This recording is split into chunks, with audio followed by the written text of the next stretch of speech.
Well, this afternoon and today is a date we've had circled on the calendar for a little while. I think as educators, one thing that all of us really enjoy doing is sharing people that have inspired us in our lives with all of you, our students and community here at Indiana Tech.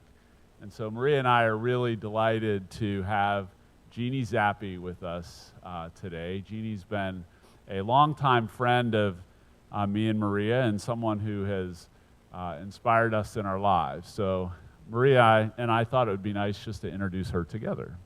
Well, they told me not to stand too close to you, and you keep edging this way. Can you guys hear me? Is this on? Okay. Well, hello, everyone. Thank you so much for coming. Jeannie actually went to Penn State, which of course you probably know. That's where Carl and I attended school. And she had a very good friend there, Sean, who we then became very good friends with, Sean and then his wife, Nancy. And through them, we just knew them, we knew Jeannie from tailgating, and then we got to know her family. And then in 2011, she moved to Mechanicsburg, was just right 5 minutes away from us. And it turned out that her son, Matt, and our older son, Nicholas, went to school together and graduated. So we got to know their family a lot more, and she has been such an inspiration in what she's doing, and we're really excited to have her here. Yeah, so I was thinking there's two things that I just want to share about Jeannie before she comes up, and you'll get to learn this yourself. The first thing is she's probably one of the most positive and optimistic people I know. I mean, when Jeannie walks in the room, you know she's in the room because she's smiling. I mean, look, she's smiling right now. It's just infectious, and I think she just has that personality that just lights you up. The other thing is, I don't know if you know, but I've been a competitive swimmer for about 25, 30 years, and I got a lot better after I got to know Jeannie, because Jeannie got me connected with a guy named Terry Laughlin, who has a technique called total immersion swimming. So if you ever want to learn more about how to be a better swimmer, total immersion swimming is the way to go. And when I swim, and I see a 25-yard pool, it's nice to see the other side of that pool. And when I swim in a lake, it's nice to see the other side of the lake. But imagine coming up to the shore and looking out, and do you know how far you can see the horizon when you're at the ocean or at the English Channel? Does anybody know? You can see 3 miles. That's as far, just with the curvature of the earth, you can see 3 miles. So imagine, as far as you can see is 3 miles, and you're going to swim 7 times that. Plus, you're not going to go in a straight line. You're going to see that today. Yeah. I mean, it's a long swim. And the night that she swam the English Channel, because Maria and I, we sort of laugh about this, we felt guilty going to bed, right? Jeannie's swimming, and we're like, we're going to go to bed. And then we get up the next morning, and she's still swimming. What the heck? So I'm just so glad you're here and that you're going to share your story and your journey with us, because, it's an amazing thing that you did. And you've done more since then, too. So we can't wait to hear all about it. So Jeannie, welcome to Indiana Tech. On behalf of all of our students, faculty, and staff, we're just so grateful that you're with us today. Thank you so much for that introduction. Thank you, thank you. It's my honor. Hang on. Can everybody hear me? Yes. Thank you, Indiana Tech Warriors, for coming out today. I see so many students. Owen, you made it. Hi. I had a tour this morning, and it was wonderful, and with Luke. Is Luke in here? He was going to try to come. But I met so many of your colleagues and students, and it's a wonderful, wonderful, sweet spot you have here in higher education, and I'm honored to be here today. And thank you for taking time out of your day, your busy days, to be here. I will take you across the channel with me. You know, you hear about people swimming the English Channel, and you really don't know what that means. You know, like, who gets to see how it happens? It happens under the cover of night. So I decided that if I was going to do this at age 55, and midlife, by the way, at 55, thank you very much, that I wanted to share it and share the story, but most importantly, the messages. And I want to start by saying that I'm honored to be part of the speaker series, Living a Life of Significance and Worth. But I want to be clear with you that this does not make me significant, and it doesn't give me worth, swimming the English Channel. If I can inspire anybody to remove barriers and natural limits that we put on ourselves and to live your best and only one life, then I think that that's significant. So I just want to say that, you know, this was my story, and you have your story, and you don't need to swim the English Channel. But call me if you want to, because I can help you. Let's start here. So this is 1983, Jeannie. In high school, I was a late onset swimmer at age 8th grade. My parents moved to a school with a pool, and I always knew how to swim. We had an above-ground pool in the backyard, but we moved to a place that had an indoor pool and a team. My parents put me in adult swimming classes at 8th grade. Thank you very much. The coach saw me in there and goes, "Get out of there. Go on the swim team. You'll learn everything you need to learn." And from there, a swimmer was born. I was a breaststroker and a butterflyer. For some reason, butterfly and breaststroke felt better than freestyle, okay? The crawl. I don't know why. Nobody ever taught me how to swim freestyle efficiently. And I know I have a lot of athletes in the room. Who are our athletes in the room? You have a high percentage of athletes here. Yes, athletes. So when I talk about efficiency in athletics, you know what that means. Doing things correctly with high technique. No, I didn't know how to do that. So I actually got DQ'd in freestyle, Carl. In high school, I did a flip turn, and I was thrashing around, doing freestyle in a relay, thrashing around trying to go fast, did a flip turn and landed in the lane next to me. Apparently, you can't do that, and you can't cause interference, and you can't stand on the bottom, all of which I did. So I got DQ'd in freestyle. That's my claim to fame. I went off to Penn State. I'm a first-generation college person. My parents did not know about the college search process. The college search process was, did you apply to Penn State yet? Yes, Dad, I did. I chickened out of collegiate swimming, so kudos to the athletes in the room who did not chicken out and who are here and doing their sport and at the collegiate level, and all that opportunity provides for you in terms of all the other things you learned off the field and out of the pool. That's what being an athlete is about, right? And pushing yourself and seeing what you can do. But I chickened out of collegiate swimming. I walked over to the pool, I looked at it, I swam in it, I did intramurals. I never talked to the coach, never thought about just saying, hey, can I walk on? Can I have a tryout? Nope, held myself back. Don't be me, okay? So I think maybe it kept the fire burning inside of me because I didn't feel like I was done. I will tell you that in high school, I would sit in my bedroom and read Swimming World magazine. And I would look at these swimmers who were Olympians and think, how cool would it be to do something like that? How cool would it be to do something great or something that I thought was great?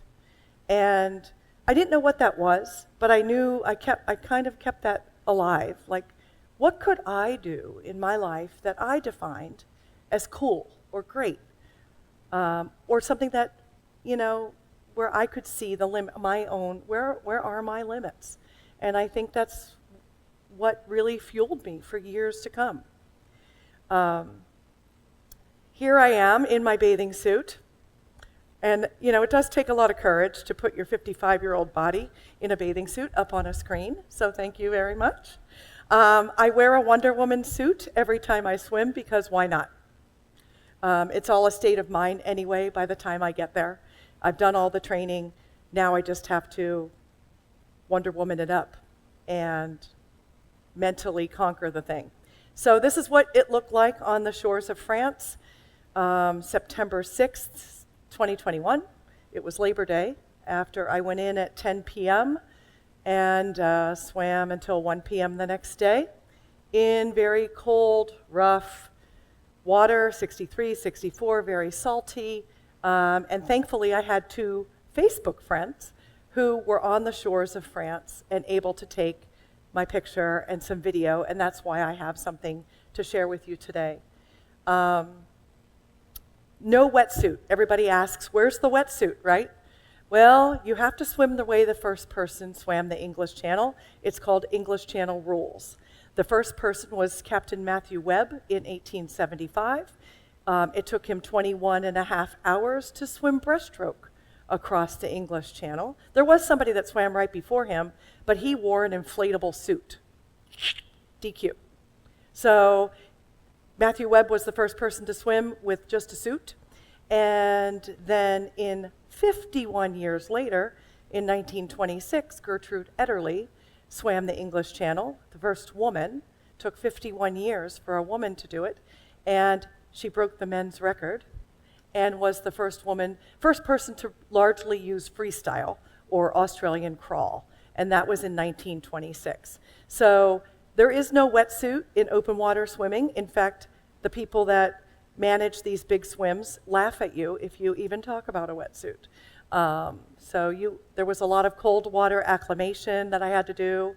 And do I wear anything like on my skin? People ask me that. Not really. The whole goose fat thing, and can you lube yourself up and put everything on? No, I have skin protection on, zinc. But that's the extent. Nothing really keeps you warm.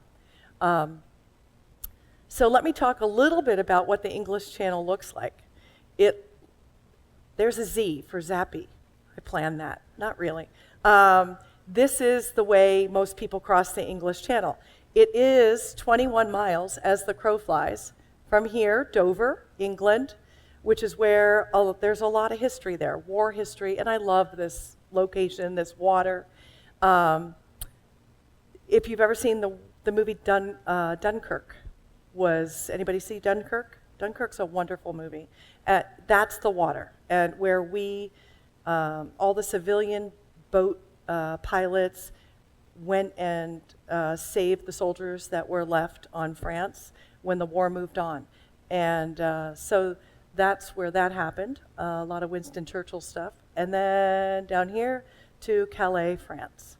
21 miles as the crow flies. There's 5 segments of the English Channel: the British intercoastal, the British shipping, and these are boats, barges that were out there on the night I swam, the day I swam. It is one of the busiest shipping places in the world, and you have to have a dedicated pilot just for you. So I had a boat and a crew and an observer, a crew that I took with me to take care of me, and you arrange the pilot about 3 years in advance, and it's a one-on-one situation. His goal is to get me to France, one way, shape, or form. So just me and boats out here. There were a few other people swimming that night. The weather was awful. In August in England, the weather stinks. I got there on August 28th. I had an 8-day window where I could swim. I was a number 1 slot on that 8-day window. I thought, for sure, I'll go in around August 28th, 29th. No. I went in 2 hours before my window closed and became somebody else's window, in which case I go home, having not done it, having trained, or you stay around and ride what they call the Dover coaster. Try to get in on a future swim window that is somebody else's. So I did have to wait throughout I was there 2 full weeks before I swam, And so the weather cleared that night, but it was only clear enough for one other soloist to go out and 4 relays. They'll send a relay out on bad weather, more than a soloist. So me and one other person were out doing solos, and most of the relays turned back that night, believe it or not. And so these are probably relay boat. Some of these are, these are swimmers out here as well, finishing with me, or relays. So British intercoastal, British shipping, the separation zone, which I like to call Jellyfish Alley. That's where the jellyfish are, or at least they were on my night. French shipping and French intercoastal. Every 6 hours, the tide turns. This is what makes it such a hard swim. Not only is it cold and rough, but the tide turns every 6 hours, so that the current is pushing this way. So I jump in and I swim, and I'm swimming across current, and it's pushing, pushing, pushing, pushing. Then after 6 hours, push, push, push, push, push the other way. Then the hour of power right here. This is where, and this is my boat, a tracker on my boat. You'll often see people get to this point, and then you'll see, whoop, going back that way. And that means they can't outswim the current. And then you'll see a straight line back to Dover. And that means failed swim. So this is the hot spot. So not only after about, 14 hours of swimming, this is where my crew told me to sprint after 14 hours. And, okay, Jeannie, we need 30 minutes of sprint. Okay, here we go. Crank it up. They put a little extra fuel in my feed, a few more carbs, and gave me a pep talk and said, go. And then 30 more minutes. Jeannie, we need another 30. Okay, I got it. And then I broke through. And then this is called In the Blue, and it's nice and smooth. And then you just swim your way into France, just like that. The night I swam, I did go in at night. People ask, why at night, Jeannie? Well, you go when the pilot says you go. I had about 24 hours notice. He called me Saturday morning, not even 24 hours notice. He called me Saturday morning and said, tomorrow night, be at the boat. And you go in when they say you go in, weather-wise, current-wise. Their job is to get you there. Now I'm going to take you through the English Channel swim very quickly through a few videos. So you get on the boat, and I took my team of 3 ladies with me, 3 dear friends. My Penn State roommate from one summer was one of my crew. And we boat over to a nearby beach, and I have a light on my head and a light on my back, a little one. And they say, go. And you jump in. You can hear the wind. So I'm swimming into the beach now, where I have to start. Shakespeare Beach.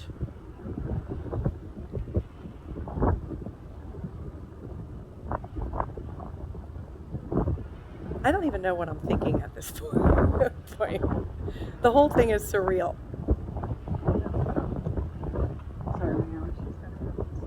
I get to climb out and raise my arms when I'm ready. And then I have 30 seconds to get in. They thought I raised my arms. I was adjusting my goggles. So they blew the horn, and then I had 30 seconds.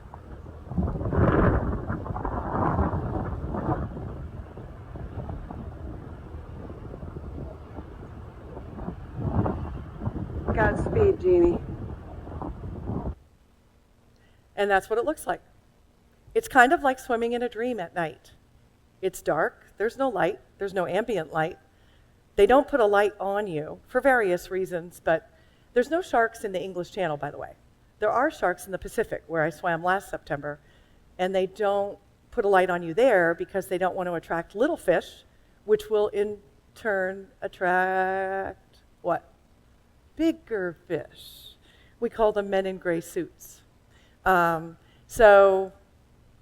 Here it's just, I don't want a light in my face the whole time while I'm swimming. This is what it looks like to swim at night.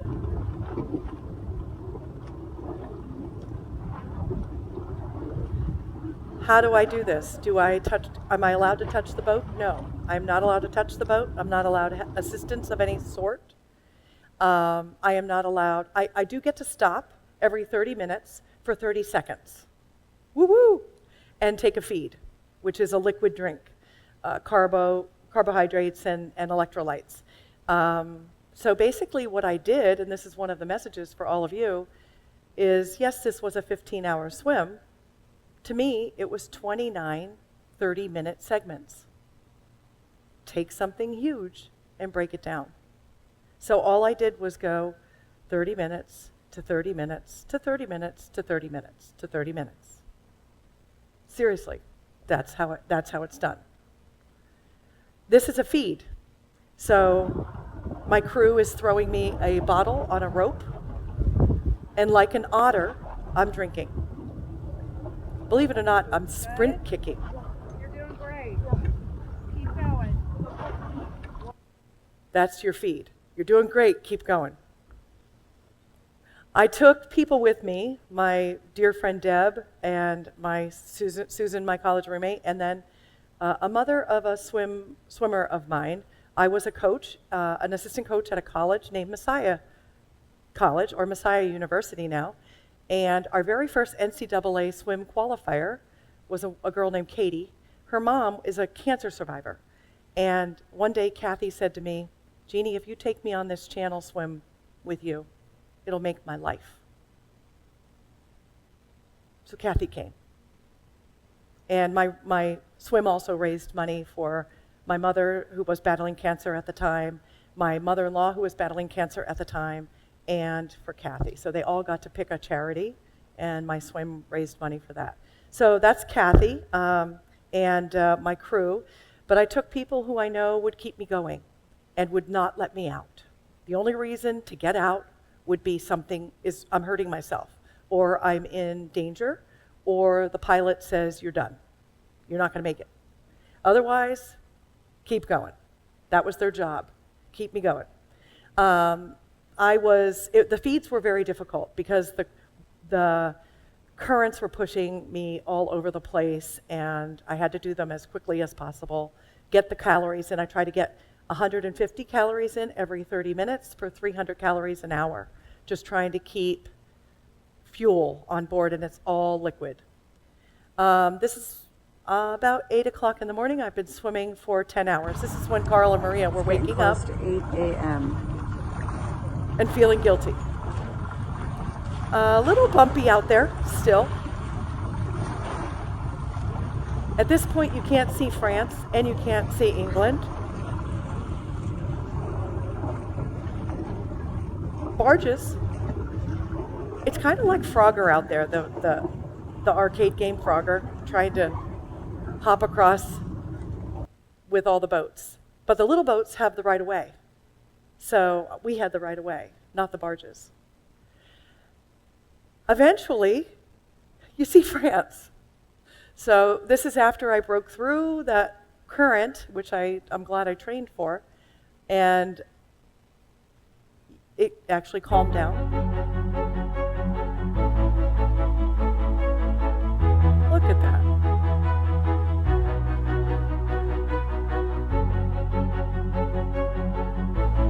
That's about 15 hours right there. Until the boat can't go anymore. And then they say, see that spot? Those people? Aim for those people.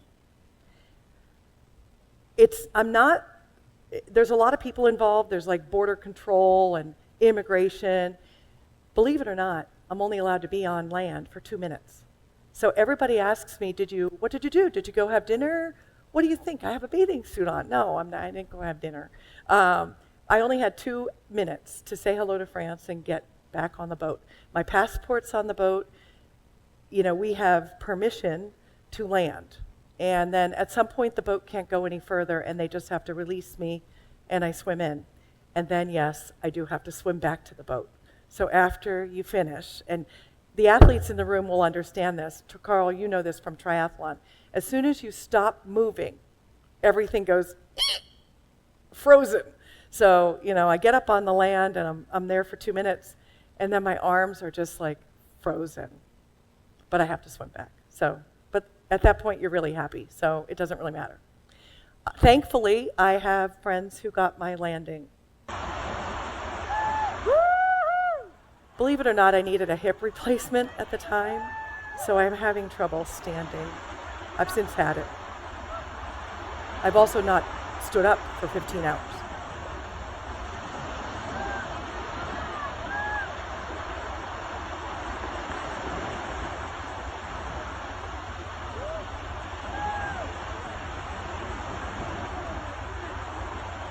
Trying to get my sea legs back. I have to clear the water in order for it to count and for the time to stop. Wow! Congrats, Jeannie! Welcome to France! Welcome to France. Clear the water. Clear the water. There's my zinc. Clear the water. Am I Yeah. out? Am I out? Yes, you're out. Yes, it's okay. Woohoo! Channel Swam on the beach! Woohoo! I don't know why I do the gymnast move, but Jeannie. thank you very much. I'm so grateful that Frederic and Steve were on the beach to grab that for me. I had done an English Channel relay in 2017, and that's where I planted the seed. Could I do this myself? So let me tell you the most important things. Like, now you know what it looks like to swim that thing. But most importantly, how did I do it? And how can you do what you want to do in life? You don't have to swim the English Channel, but we all have something we want to do in living your life of significance and worth, and whatever it may be. I said yes to a relay around Manhattan in 2014. I was at the Y swimming, and my 80-year-old friend Ted, who swam at Colgate back in the day, he said, "Jeannie, do you want my spot on Manhattan relay? I'm busy that day." I'm like, well, Ted's busy, he's 80. I said, sure, without thinking. I had not done any long swims. I had done a 1-mile swim around a lake in 2010 after I learned total immersion, which is just a trademarked way of swimming efficient freestyle and not thrashing freestyle like I did in high school. So I did a 1-mile swim around a lake in 2010, and I thought that was fun. Can I do 2? Can I do 3? Can I do 6? Can I do 10, 15, 20, 29 around Manhattan? I don't know. So I said yes to Ted. Before I knew it that night, I got an email from the relay. "Jeannie, welcome to our relay." I don't know what a relay around Manhattan is, but I said yes without thinking. My heart spoke to me, and I let it speak. And I said, "Don't you want to know anything about me?" No. I guess I was replacing Ted, right? I can replace an 80-year-old, but I have a lot of beastly 80-year-olds in my master's group who I cannot replace. So I said yes to a relay around Manhattan. The Triple Crown of open water swimming is Manhattan, 29 miles around Manhattan. Yes, it's the East River, the Harlem River, and the Hudson River. And you go in down by the World Trade Center in the Battery. The other one is Catalina Channel from Santa Catalina Island to the mainland. That's 21 miles in California, and the English Channel. So this is one of the Triple Crowns. I thought, okay, I'll do that as a relay. Then they take my clothes and say, "You're starting off. You're starting us, Jeannie." I have no idea what I'm doing. They gave me a crappy towel and a silver blanket and said, "Jump in the East River." And after we finished our relay, we're sitting around having a beer and a burger, as we usually do. What should we do next? Let's do Catalina. This is my 6-person relay. We swim in rotation until you get there. Let's do Catalina. Let's go swim in the Pacific where there's sharks and swim at night. That one's always a night swim. Okay, so we go and do Catalina. It's horrible. It was a hard swim. It was at night. You got stung by jellyfish. There was a storm that night, and you always go at 11 p.m. into Catalina. No ifs, ands, or buts. And then having a beer and a burger afterward. What should we do next? Well, of course, we have to do the English Channel as a relay. So I ended up over in doing an English Channel relay in 2017.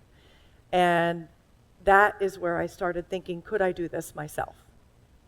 And then I spent the whole next year telling myself all the reasons why I shouldn't. My age. I'm not an Olympian. I'm not an elite swimmer. I wasn't an elite athlete. I chickened out of swimming at Penn State. I'm a mom. I have responsibilities. I'm a coach. Is this what's the word? Selfish to have a dream like this? Am I allowed to have a dream like this? And I spent the whole next year telling myself all the reasons why I shouldn't, which is what we do, right? We do this all the time. That's not for me, that's for somebody else.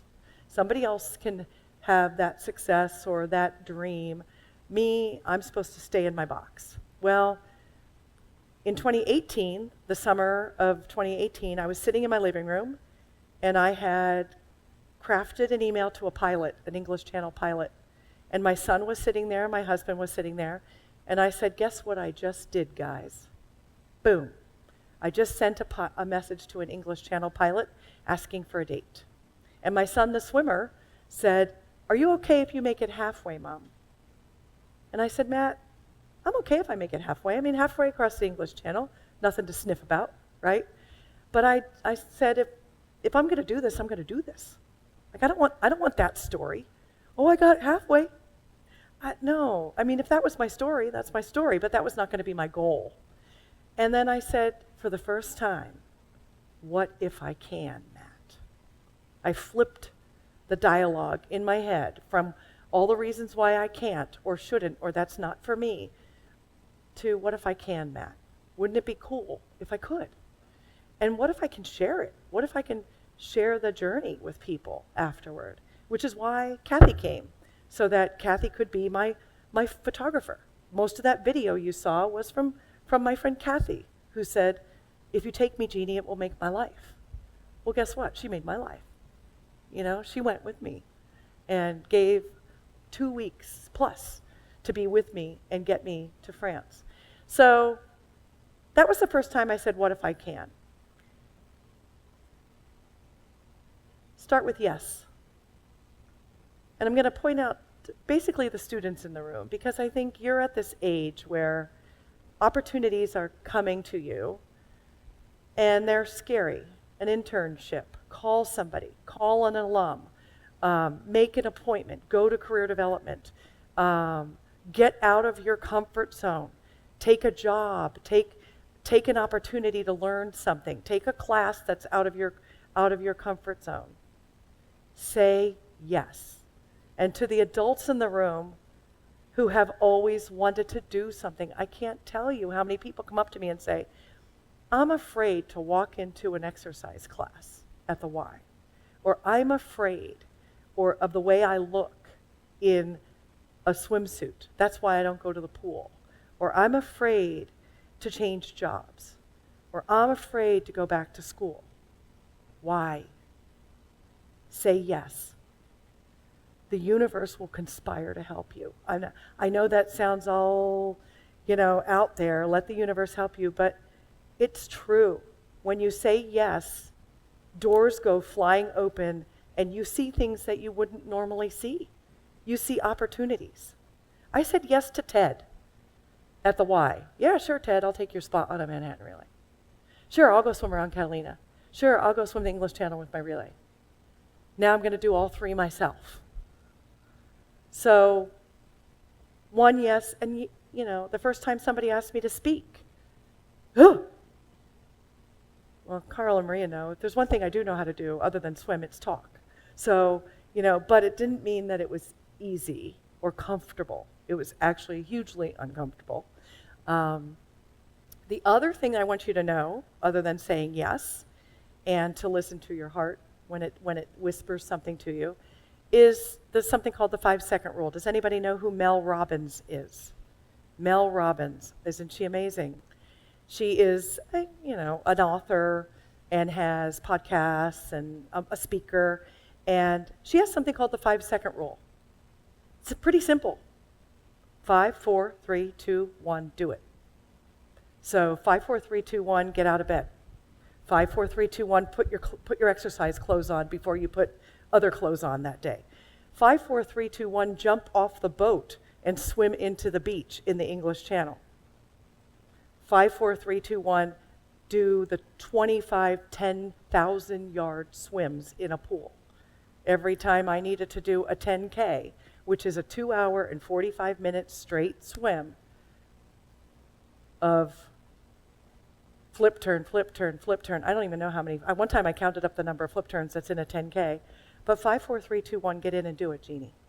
5, 4, 3, 2, 1, do one day and do another one the next day. So take a look at Mel Robbins. So if somebody says something to you, like, I'll pick on you, Owen. You're happy about that, right? Yeah. So Owen's faculty member says to him, Owen, you should really talk to this alum who has a business, and Owen's a biology major, right? So, I think you would really get a benefit from talking to this alum. And you go, yeah, I'll put that on my list. Nope. 5, 4, 3, 2, 1, do something right then. You don't have to call the alum. Maybe you just make a commitment to yourself that you're going to do it by the end of the week.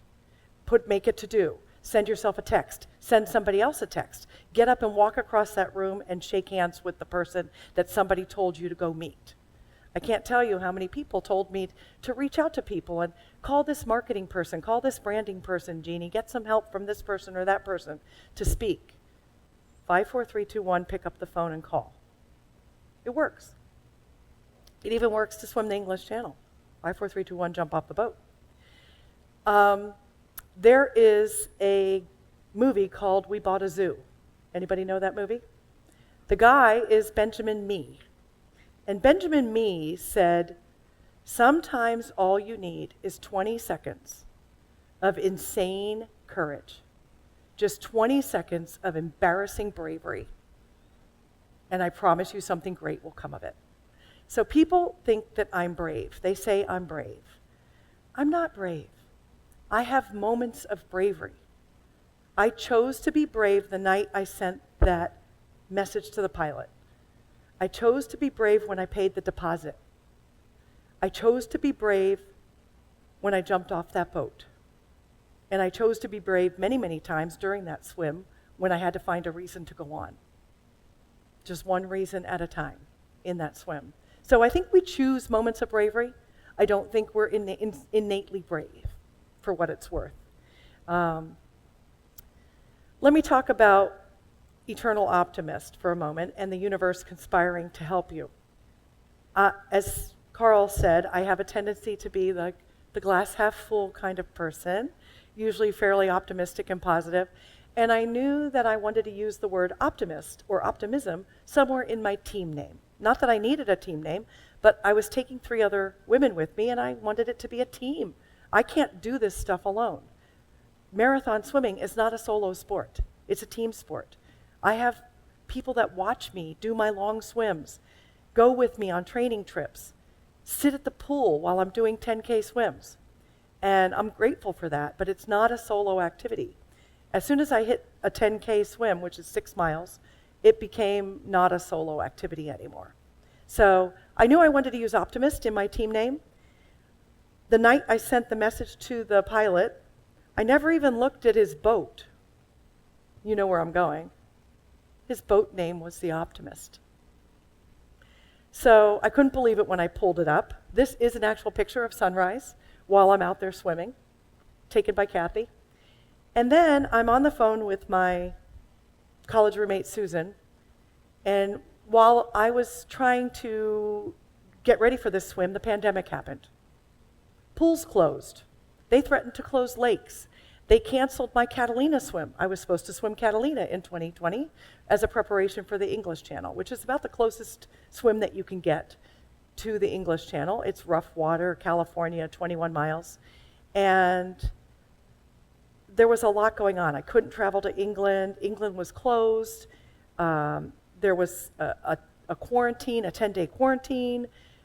And it looked like the whole time we were planning to go that summer, I wasn't sure if we were even going to get to go.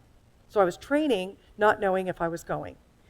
And Susan said to me, Jeannie, we're just going to have to be eternal optimists, or be eternally optimistic that it will all work out.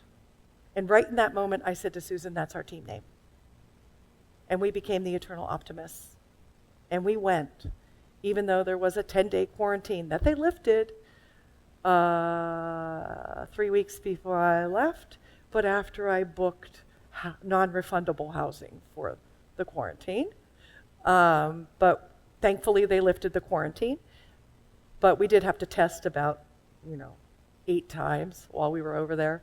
And we became the Eternal Optimists. And then as the weather stunk while I was there, and every day was a bad weather day, and I just kept training and swimming and training and swimming, hoping for the opportunity to get to go in, we were the Eternal Optimists.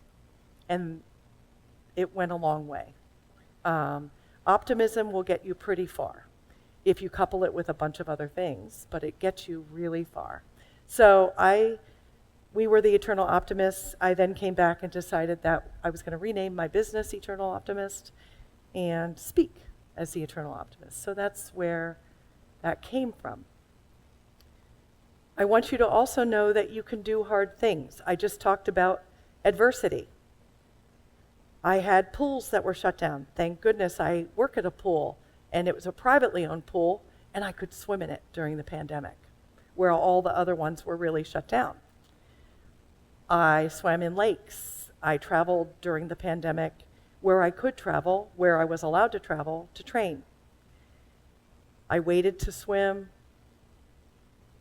I overcame a lot of difficult. When I first looked at this, how am I going to swim? The rule of thumb is to swim the length of your swim over 1 week and do that over and over and over again. So if the channel is 21 miles, but you know that it was as the crow flies, a friend of mine stretched my track out and said I swam 35 miles. I'll never know.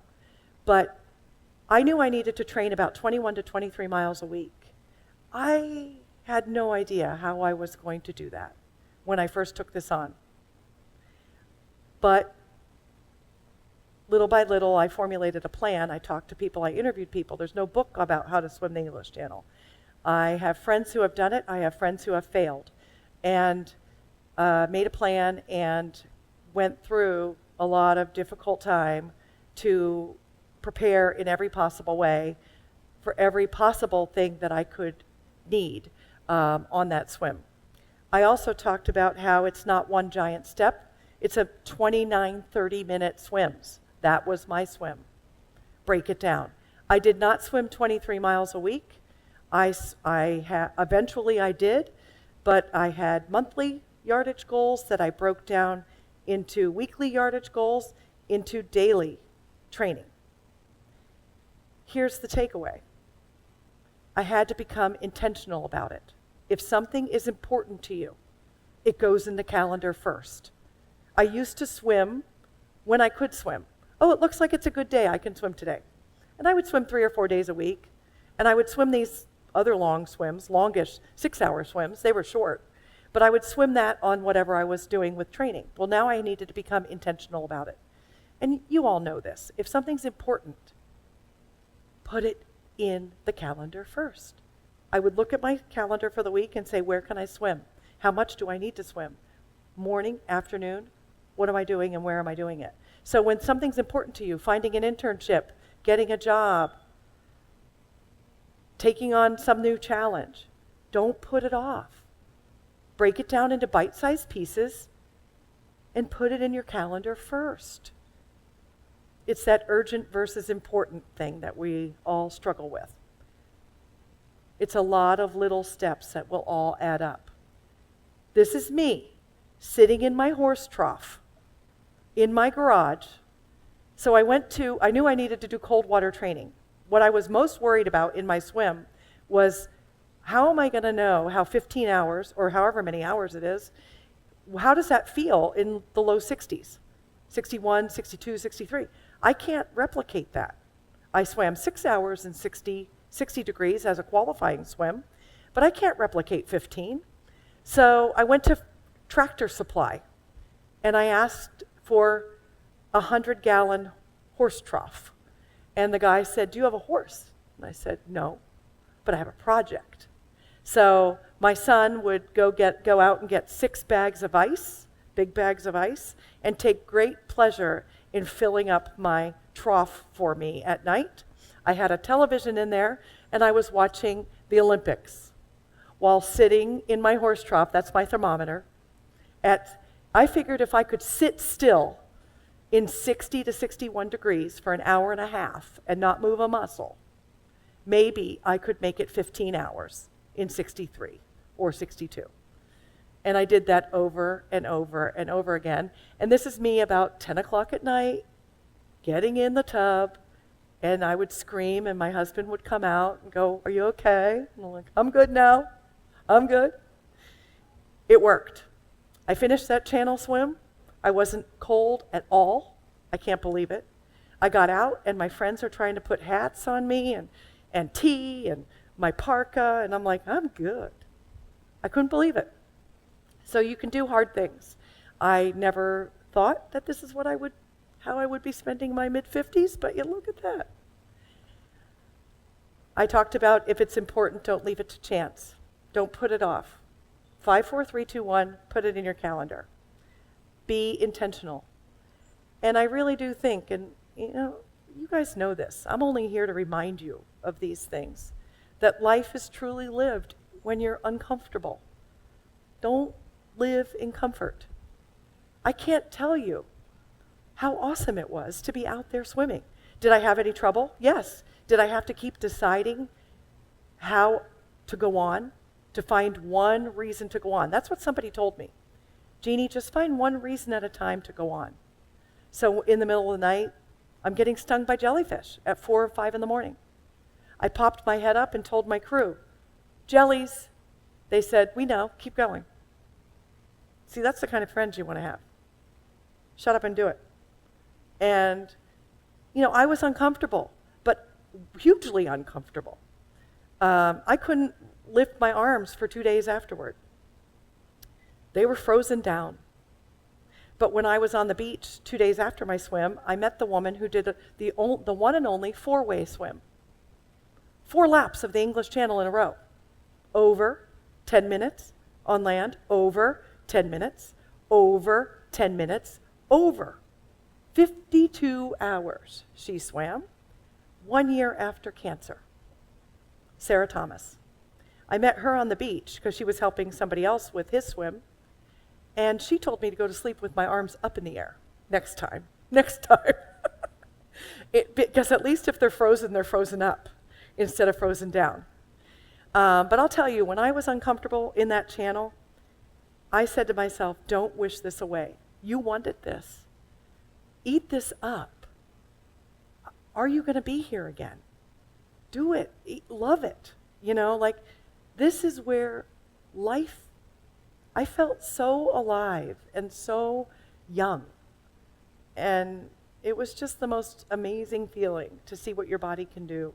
I really do also believe that if you feel strong physically, that carries over into strong mentally. I also tell people that by the time I got to that channel, it was about a 90% mental swim. All I had to do was decide to keep going. Has anyone run a marathon in here? Did you have to decide a bunch of times to keep going? Yes. And not to wish it away and to say, I chose this. I trained for this. It's hard, it's uncomfortable, it feels bad, right? At times. But then how does it feel at the end? Fantastic. And, you work toward a goal and you just keep Keep choosing one reason to go on when things are tough. This is me right before I jumped in. And that's my crew chief and dear friend Deb, who goes on every training trip, God love her, with me. What is my demeanor? What do I look like? Anyone? Do I look nervous? No. I'll pick on you right here. What's your name? Yeah. What's your name? Cindy? Yes. What do I look like, Cindy? Excited? Yes. Thank you, Cindy. I do. I'm smiling, right? Probably because I don't know any better. Like I'm just, no. And thank you for that. I am relaxed. I am telling Deb, she's like, you got this. And I'm telling Deb, this is just an ocean, like any other ocean. I've swum in oceans before. So you guys that, participate in, say, a playoff game or a championship game, you can't tell yourself, oh my gosh, this is the championship, right? You kind of have to say, it's just another game, to not get yourself all whacked out. So for me, it was just an ocean, like any other ocean. And I'm like, I'm going to go have fun. And she's saying, Jeannie, you go have fun. You've done all the training. Go get it. And I think waiting for 2 weeks made me more determined. I was not going to take no for an answer. I was going to walk out on France, one way, shape, or form. How did I create that confidence? I did the work. I had a training plan. I did it. I was purposeful. I was intentional about how I was doing my things, doing my training. I knew all the pieces and parts. I guessed at all the pieces and parts that I needed to check off. And I did the work, and I was grateful for it. I'm a huge proponent of gratitude. Anybody else do gratitude? And gratitude for a way to start your day. Gratitude during hard times. I was grateful when I was struggling. I was grateful I had the opportunity to swim. I was swimming for other people who needed prayer and who needed intentions and who were having their own struggles. I had a big list of people that I swam for every half hour. In the hardest of times when I was training, I visualized success. I would do those 10K swims, all 25 of them, and in a pool, and I would think about what it would look like to have the sand of France come up from underneath me. What would it feel like to put my feet down for the first time? What would it feel like to raise my arms and do my gymnast move out there? And honest to goodness, if it didn't feel like I had already been there when I came out, I put my feet down and I saw that sand and put my feet down. My pilot just told me to keep swimming until you hit sand, Jeannie. And he's like this old boat, fishing boat pilot. Rawr. Swim until you hit sand. I'm like, okay, Paul, I'm on it. And so I hit sand and I put my feet down. And it was just like how I imagined it to be. All of that created mental toughness in me that I had no idea that I had. I built it through training. I built it through making daily choices and being intentional and purposeful in having my goals. I think feeling physically strong really did help my mental game, and I encourage people to think about whether or not that might help you. If we just feel better in our bodies, we feel invincible. I felt invincible out there, which is crazy to me, to think about, what people think 55 is. 55, and I felt invincible. Find your people. You have people here. I got that message loud and clear on my tour today. You have a very special place that you work at, and you have people here, and you have people in your lives who are your people. I did not do this alone. These are my people. These are my optimists. Deb, who came to me for a swimming lesson 6 years ago, didn't know her. Got in the water to show her how to swim.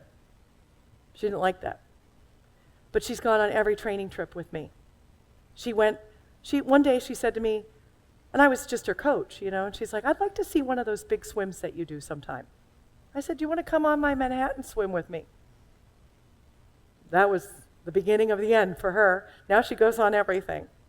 But she'll never swim the English Channel, although we're signed up for a relay next year.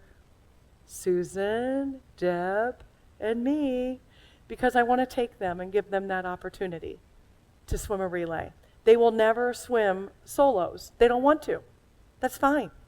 But they got to go on this incredible adventure with me. And then Susan, who's not even a swimmer, said, show me how to swim, Jeannie. I want to swim a channel relay. So, and then there's my Kathy. Take me in it, you'll make my life. She's the hero. She's my cancer survivor. So these are my people. Find your people. We're stronger with them. Find a buddy to walk around your neighborhood with you. Find a buddy to walk into a Y class with you. Me, the woman who jumped off a boat in the English Channel, was afraid to walk into a Y class 6 years ago. I called 5 friends and said, will you please walk into the Y with me and do a weight class, little dumbbells. But I was afraid. I was afraid that people would judge me and that everybody in there would be like crazy fit. And I went with my 5 friends. And we went to class after class after class. Let me go down a little bit here. There's my people. So this is what you get to do. There's no medal. There is a certificate. I got a certificate. I don't know, everybody asks, like, what do you get for doing this, Jeannie? You get this. You get, like, I get to be the 2,202nd person who swam the English Channel, the 707th woman. And then you get to sign the, You get to sign the wall at the bar. And then if you do all 3 solo, and I did Catalina Channel, which was actually a harder swim than the English Channel, believe it or not, because it was 2 days after a hurricane this past September. It was 17 hours, 16 hours and 58 minutes from Catalina Island to the mainland, against the current, where I went nowhere for 6 hours at a time. Thank God I had the English Channel swim, and thank goodness Catalina was canceled during the pandemic, and I had the English Channel to prepare me for Catalina. So you never know why things happen. But I finished Catalina, very, very difficult, with a hip replacement in between. And then my friend Deb gave me a crown, because that is the triple crown of open water swimming. 287 people have done it, and I was the 112th woman to do all 3. I'm also 20 years older than the average person.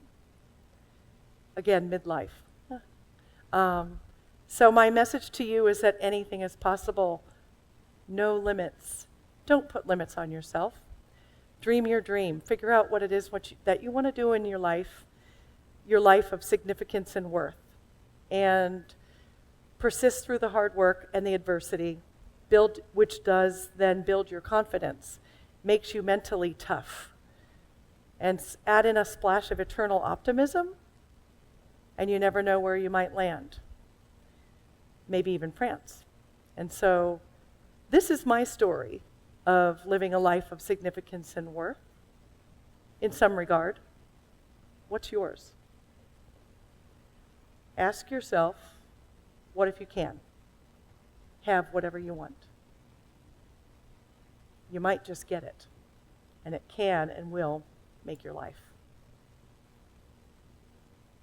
Thank you.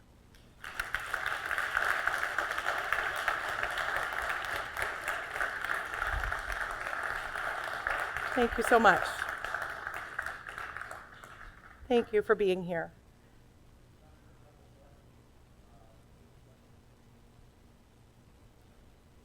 Oh, got some. And if you could tell me your name when I call on you, I'll call on. Well, Shayla's coming to you.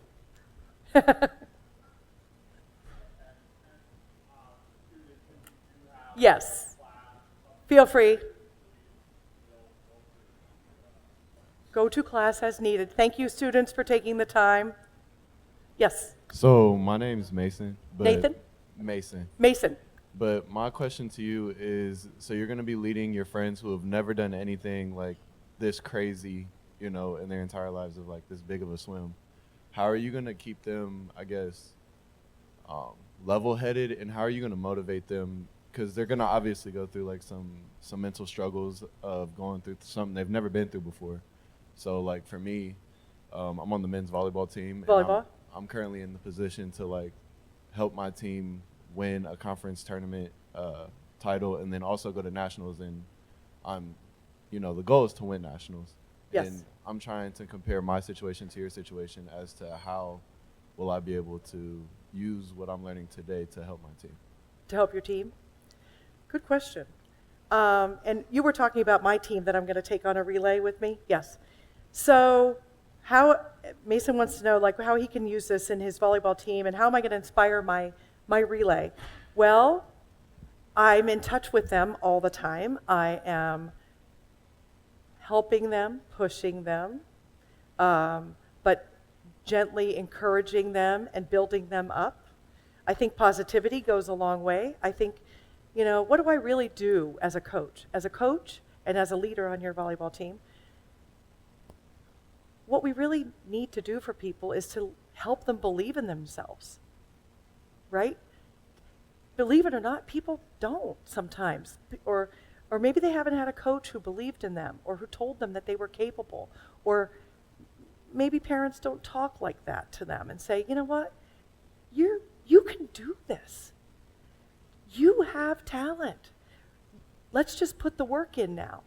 And I know what I'm working on with each of them, so I'm helping Susan one way, I'm helping Deb another way, and there's another woman, Marie, who's going, and they all need something different. But I think what I do in my coaching, and what might go pretty far with your team, is to use language that shows that you believe in them, and then take it a step further and ask if there's something that you can help each one with, or is there a special skill that somebody needs to work on, or not that you have to be the one that has to work on that with them, but help them identify it, or help them identify a plan for growing in that capability. I have a different need for each of my people on my team. One needs speed, one needs comfort, one needs open water, one's afraid of sharks, and so I'm kind of like believing in them, pumping them up, continually telling them that I believe in them, but also helping them with a plan, a concrete plan to accomplish what they want to do. Does that help? You can do it. Yeah. Hi, my name is Omaria. Hi. I have two questions. My first one is, do you have a relationship with God? And my second one is, what is your recovery routine, like to get through all that? What is my recovery? Yes. Yes. And the first question is, do I have a relationship with God? I do. And actually, people ask me what I do for all those hours out there. I pray. I pray a lot while I swim. It's comforting to me, and for me, it's what's the word? It's productive. Like I said, I had a list of people who needed prayers, and my crew would call out a name to me, and the next 30 minutes was for them. And so all of my prayers were up for them and my intentions. And recovery-wise, physical recovery, right? Yes. So massage, huge. And I'm a big fan of massage while you're training for things as well. And I had my friend Susan is really good at body work, so she did some good body work on me. Eating well, sleeping, hydrating, massage. And since my Catalina swim, by the way, I have been recovering mentally because that was a really hard swim. And I think for the last 3 years, I pushed so hard on those 3 swims that I am allowing myself to have a break, and I'm swimming for fun. I am swimming for pure enjoyment with friends, with people, no more alone. I swim with music and friends. And I will do something again, but for right now, I am in enjoyment mode. Good questions. Hi, how you doing? My name is Javon. Hi. So basically, I just wanted to ask, like, I know you said you had to deal with your hip replacement, Yeah. and even swimming with that. So basically, as an athlete, you know you deal with many injuries, and like the hardest part about those injuries is the mental aspect of it and trying to get past that, or like thinking about, oh, am I going to get injured again, or like what is this, that, and the third. So I just wanted to ask, like, the mental aspect of it, like how'd you push through that, through the hip replacement, and still be able to complete it? Good questions. Do you have have you had injuries? Yes, you have. Yeah. Yes, I've dealt with many like hamstring injuries. Hamstring injuries. I'm a track runner, so that's one thing. What's your sport? Track. Track. Yeah. Yes. So hamstring has been a very detailed injury for me, at least. It's a bummer, isn't it? But you know, as people that use their bodies, injuries happen, and they are all part of the game. Following up on the last question, recovery is huge, and really doing a lot of good self-care along the way so that you can prevent things that happen. But sometimes you just can't prevent it. My hip was arthritis. I was told in like 2017 or 18, you need a hip replacement, and I said, thank you very much. Bye-bye. I think I'm just going to go off and swim. And then it got worse and worse and worse and worse. And then the English Channel got too close and I couldn't do it. But I did have it 3 months after my channel and 9 months before Catalina Channel. It was hard. It was really, really hard to be set back to zero in January of last year. And, you know, I think it took me 5 weeks till they allowed me to get in the water. I swam 2,000 yards with a great difficulty. And I was used to doing 10,000 like that. But you know what? It came back quickly. I just kept going and going and going. It didn't seem like I was making progress, but you know, if you have to recover from something or have therapy, you just keep going, going, going. Take it one day at a time. Find one reason to go on. And that's how I do my hard swims, and that's how I came back from my hip too. One reason to go on, one day at a time. And before I knew it, I was able to swim like I knew how to swim. And I couldn't believe it though, because I was set back so far. But I kept that goal out in front of me, and I kept working toward the goal, break it down every day. I did 2,000 today, I'll do 3,000, 2,500 tomorrow, and it will eventually add up. And give yourself a lot of grace, a lot of grace. And then your second question was about, that was about injury. What was the second one? And mental toughness. Well, I think all of that builds your mental toughness. You know, when you train through hard things and you train beyond injury and you come back from injury, or you are doing things that you never thought you could do. You know, all of that, and every day when you don't want to go to practice, and every day when you don't want to go to therapy, and every day when you don't want to swim for 2 hours and 45 minutes, but you make yourself go. That's where you're building the mental toughness. Saying yes, getting up, doing it. Do it, do it, do it, do it, do it until it just happens, and just momentum takes over. And then you feel strong, and all that adversity builds your mental toughness. It's okay when things are tough and when you have an injury. I was more determined to finish that Catalina swim post hip replacement than I was on any other swim.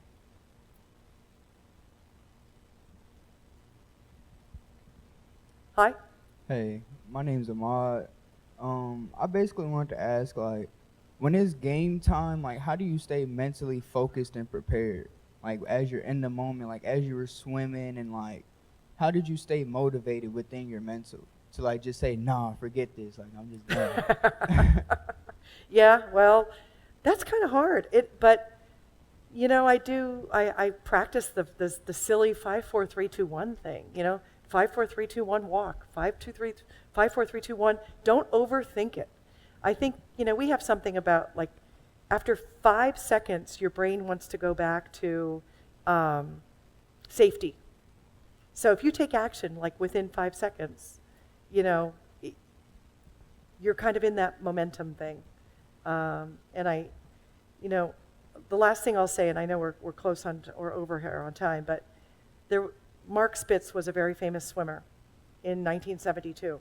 He was the world record holder in 1968 in swimming, and he went to the 1968 Olympics thinking he was the world record holder. He had this. It was all good. Well, guess what? He let his head get to him, and he freaked out and got 8th. He was the world record holder and ended up last and looked like a piano fell on his back on the last lap of the 200 fly. Later on, before the 72 Olympics, he broke the world record in practice. So when he was at the 1972 Olympics, he put himself back in practice in his mind, where he broke the world record in practice. And that's how he stayed calm. So when it was game time, I was telling myself, it's just an ocean. Like any other ocean, Jeannie, just go swim. And I had done oceans before, so just another ocean. Yes.